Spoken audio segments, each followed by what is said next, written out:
Hello everybody, it's Rachel with Not Made, and the very first thing I wanted to say is thank you for subscribing. So I know it makes me kind of ridiculous, but I got a few subscribers and a couple of comments and I was just over the moon because somebody watched my video. Anyway, thanks for watching, thanks for hanging out, and if you love crochet like I do, or it's just become an obsession like mine, then maybe these videos are entertaining, if nothing else. So today is all about what I crocheted in the month of September. And I don't think I got my September video out until like the very end of August.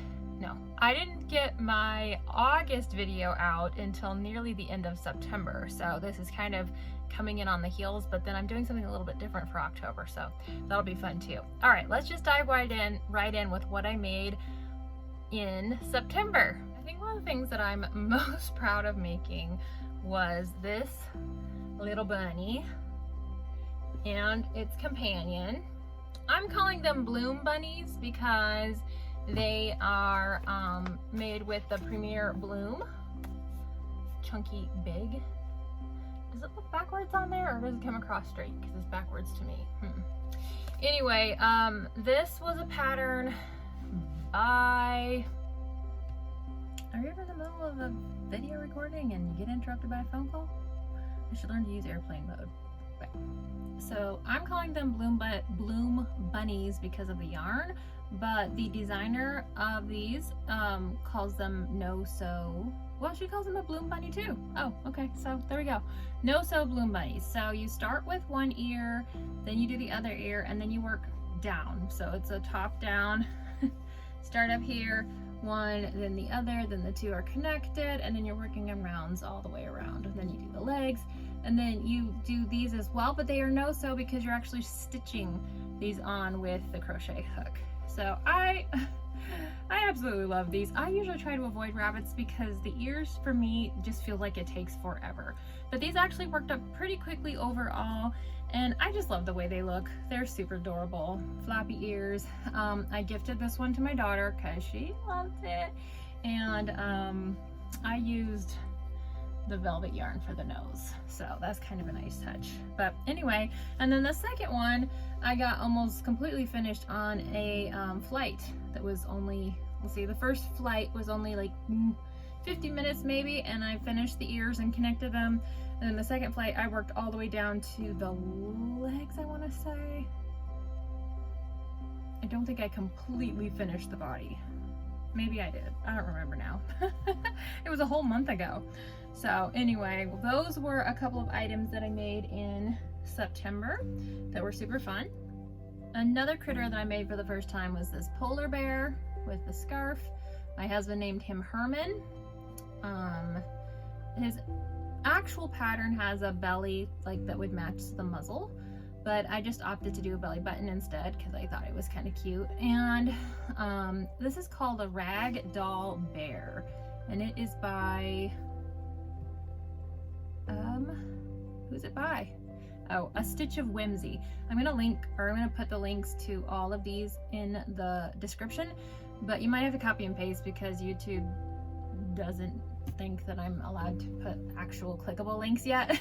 So anyway, these are all free patterns. So this was the Ragdoll Bear. I kind of just really love the aesthetic, and I like a lot of the stuff that she has on her site. So she offers a lot of free you know, patterns and stuff like that. So that's this guy, Herman the Snow Bear. Along those same lines, I made my first sea turtle in September. It's made with the velvet yarn. The crushed velvet is the shell, and I cannot get over that tiny little tail. Is the cutest thing ever. Okay, this pattern nearly had me throwing my crochet hooks out the window. It was driving me insane. This is also a no-sew pattern.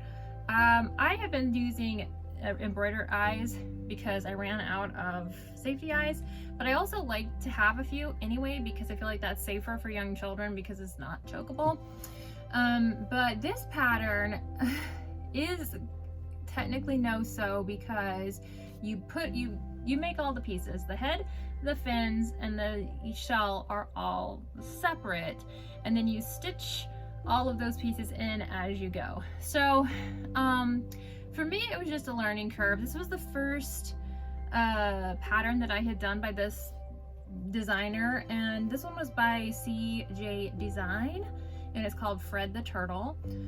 I feel like maybe she uses a thicker yarn, maybe the Big Twist, or let me see, what does she use?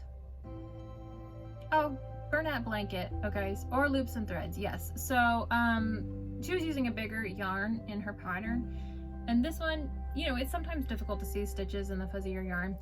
But anyway, I think it was just a learning curve, and every designer has a different way of writing things and putting things, and sometimes when you're doing a pattern for the first time with a specific designer, it's just harder to get it figured out. But I have since made another one, but that one's coming up in the March video. But this was Fred the Turtle. I'm not calling him Fred. But I do like the baby sea turtle look. It is super cute, and it's very got floppy, you know, floppy little arms. So this one I can definitely see being very, very snuggleable and cuddleable. Yes. Okay, another thing I made was this little baby bear hat. Oh, backwards. Baby bear, the little baby bear ears. This is of course made with Bernat Blanket yarn, and this works up really quickly. I think I'm gonna make a few more of these. I'm just gonna make the ears a little bit bigger. I feel like they could have used an extra round. So those are, you know, obviously made separately and then stitched on. So made that one. I also used the pattern by Repeat Crafter Me. I feel like I did one of these guys in September, but maybe not. I don't know. Anyway, I used that as a basis for a little owl. And because I used a different yarn, the yarn in the pattern is the bigger yarn, the blanket yarn. This one is the Forever Fleece Tweed, so it's just not quite as thick. So I had to add rows, and then I made up the wings because I kind of like these better. There's a little half moon wing than the one that was listed in the pattern. So here's the other owl. I like the look of these two, and they could probably do with some safety eyes as well rather than the embroidery, but I like it too. I like the way it looks. Now even look at this.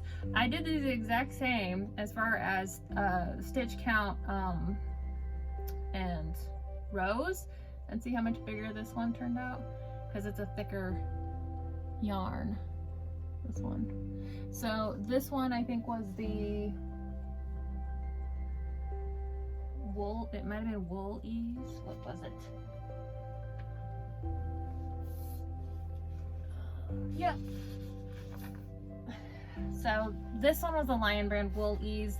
This one was the Bernat Forever Fleece Tweed, which I got more of this as well in a couple different colors because I really like the owls.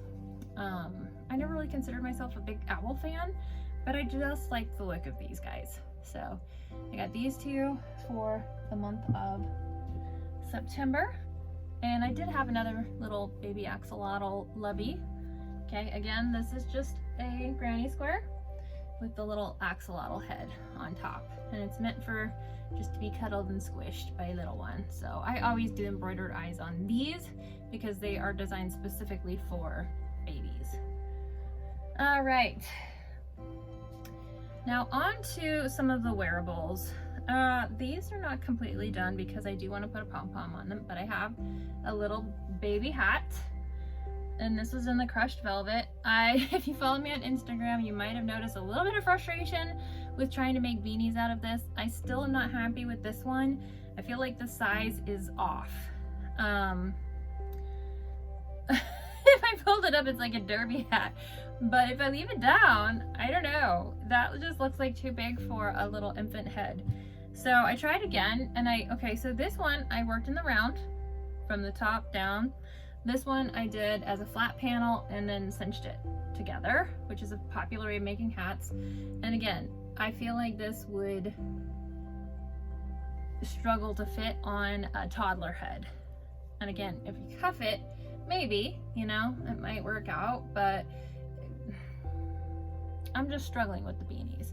And I tried starting another one with this yarn and it just isn't holding up the way I wanted it to for a hat. So I got some different yarns, some of that pink stuff up there that I'm gonna try to play around with. It's a little thicker and it's acrylic, not this just really light fuzzy polyester. So anyway, I am going to make a pom-pom for both of these, and I got some of the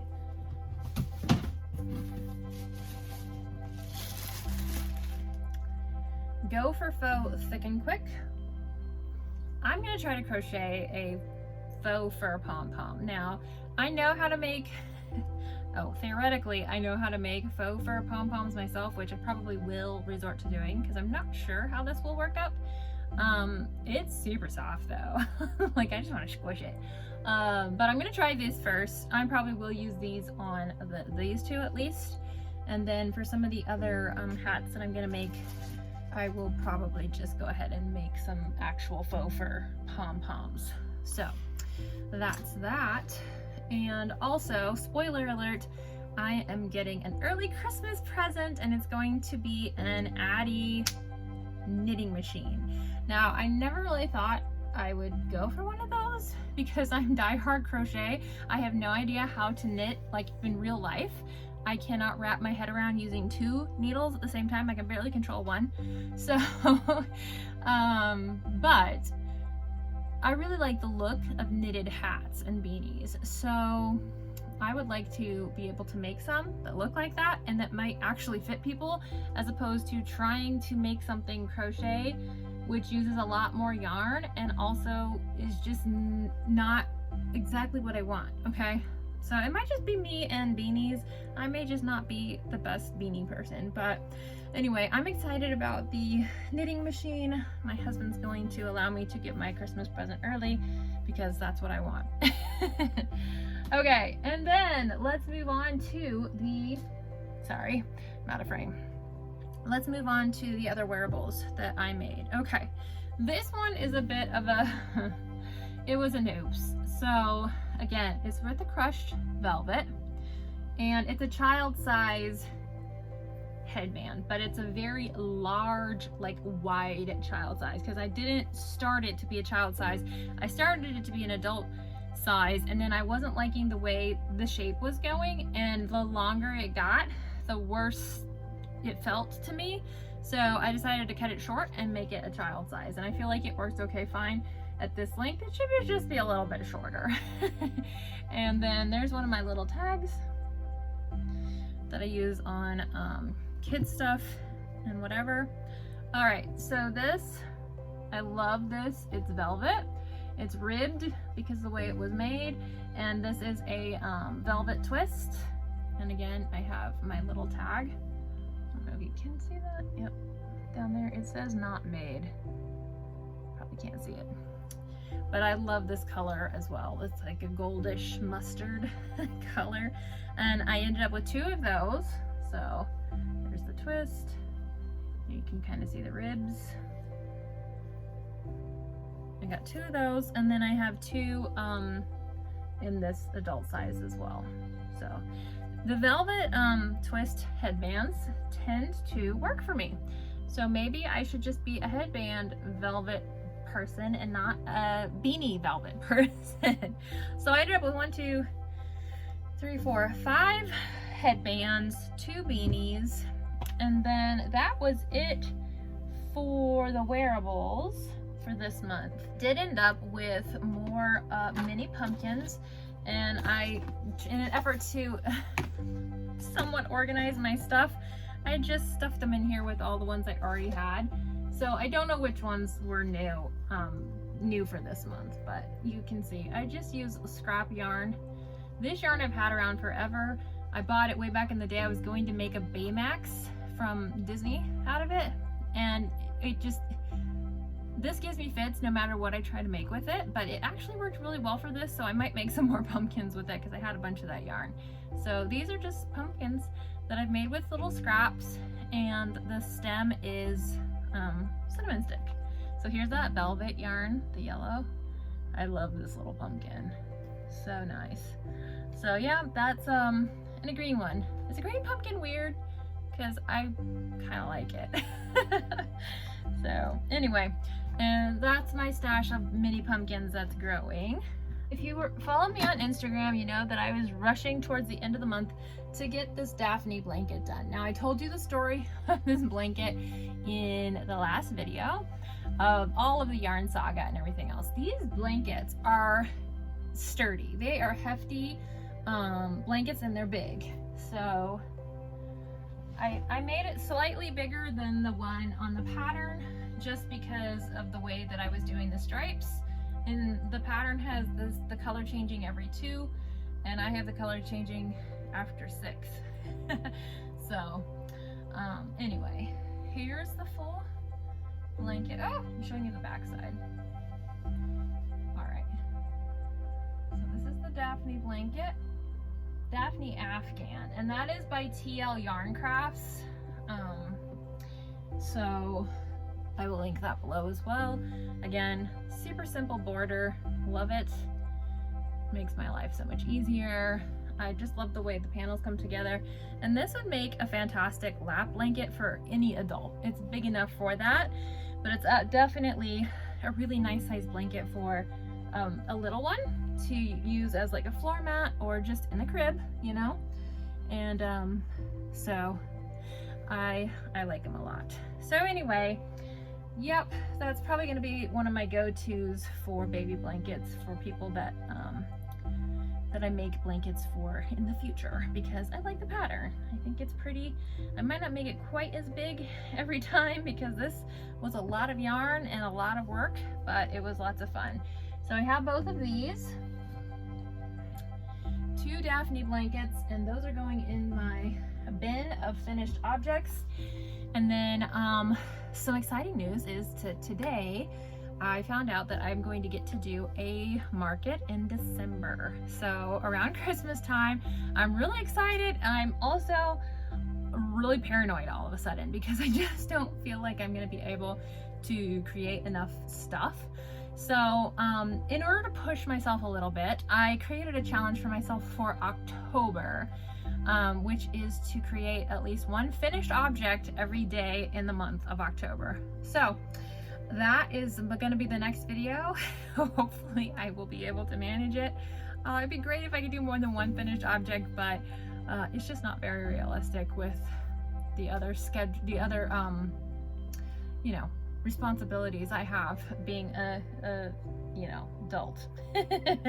So anyway, that was what I made for the month of September. It didn't feel like much when I laid it all out and I was like taking pictures, but I feel like I worked as hard as I could on different things that month. It just is what it is, and I'm not going to worry about it. I'm not going to beat myself up over it because comparison is not helpful when it comes to this. I do have limited time, and I crochet in almost all of my spare time, so it's not like I'm ever without a hook in my hand, generally speaking. And so if that's all I can do, that's all I can do, and I'm not going to beat myself up. I'm actually really proud of myself for what I've gotten done. So that is it for me, and I will be back. Thanks again for watching. Thanks for subscribing if you do, and I will talk to you later. Bye.